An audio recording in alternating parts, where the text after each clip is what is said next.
我後生嗰陣讀書，好多時要靠個鼻去分辨唔同嘅嘢。人老咗，鼻嘅軟組織再生，醫生話個鼻剩翻2成，好多氣味只可以留喺回憶入面。祖兒發現佢用開嗰隻香水之後，即刻甩開咗，拖住我隻手，興奮咁指住佢話：喂，阿峰，你睇下呢隻係我成日用嘅香水，睇落應該幾貴下喎。少少啦。當我生日嗰陣，班 friend 知我用開呢隻，於是佢哋一齊夾份買咗支大嘅俾我。咁啱嗰時我都買咗支俾自己。唉，我有排都唔使買香水啦。祖兒好似買唔到香水，搞到佢好失望咁。我知女仔一旦揀咗一款香水，就會用佢好耐好耐。但係有一點，我一直都唔係太明，於是就問祖兒：你屋企啲香水擺得耐會唔會變味㗎？香水點會變味㗎？祖兒即刻講，一下子突顯咗我嘅無知。但係跟住佢又唔肯定咁講。乜會變味㗎咩？阿峰，你同我聞下我支香水同香水公司嘅有冇唔同，好唔好啊？祖兒講完，撥開咗佢啲長頭髮，露出咗佢雪白頸，示意我過去聞下。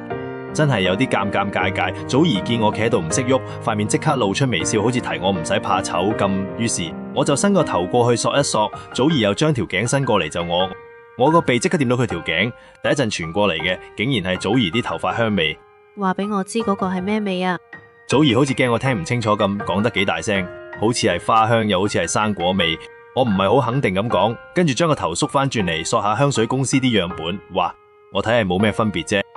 傻佬，嗰個係清靈味嚟噶。阿峰，你記住呢隻味，第日你每次見到我都同我聞下有冇變味好唔好？祖兒講完就大步咁走出香水鋪，跟住祖兒擰轉頭同我講：而家冇咩要買啦，你話我哋做咩好啊？離食晚飯仲有一段時間。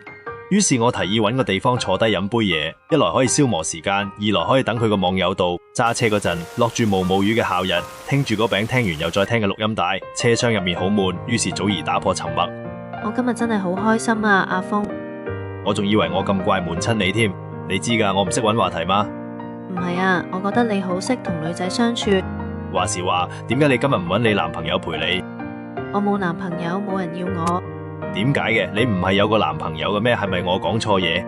唔係啊，阿峰，佢已經唔係我男朋友好耐啦，佢而家已經係第2個嘅男友，但係所有嘢都係我嘅錯，係我同佢講我唔會計較嘅，只要佢中意我就得噶。咁你會開心咩？我唔會再計較啦，但係佢而家唔要我啦。祖兒嘅情緒好似有啲變化，你咁靚，實會有個對你好好嘅人中意你噶，你唔好諗咁多啦。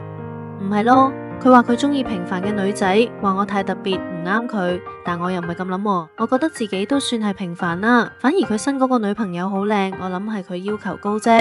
我都唔知點樣開解祖兒，正沉默嗰陣，祖兒突然開口：峰，你可唔可以揾個地方停一停車？我想試下頭先買嗰對新鞋。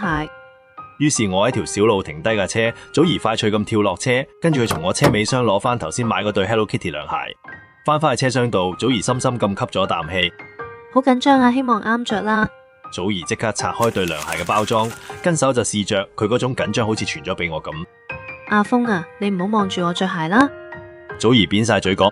就喺呢個時候，祖兒個手提電話響咗，祖兒一邊論盡咁除鞋，一邊聽電話。喂，係啊，我而家同個朋友一齊。停咗一停，祖兒又對住個電話講：你哋而家喺邊度？咁陣間喺餐廳見啦，好唔好？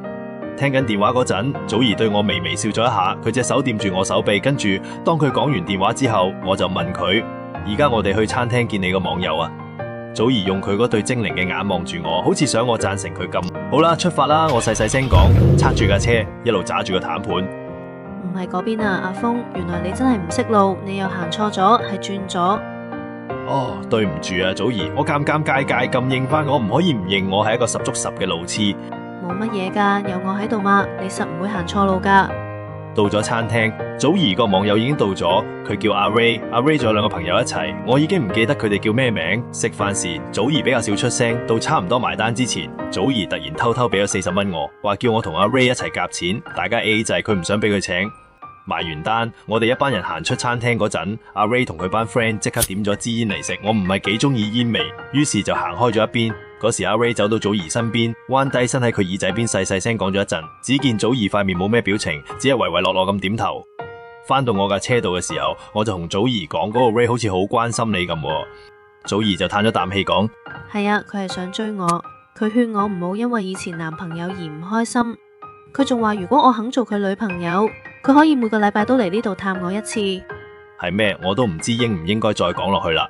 阿 Ray 班人食完飯去揾第二樣嘢玩，我同祖兒就睇9點半場。我架車繼續向前駛，雨仲未停，睇嚟仲會落得更加大。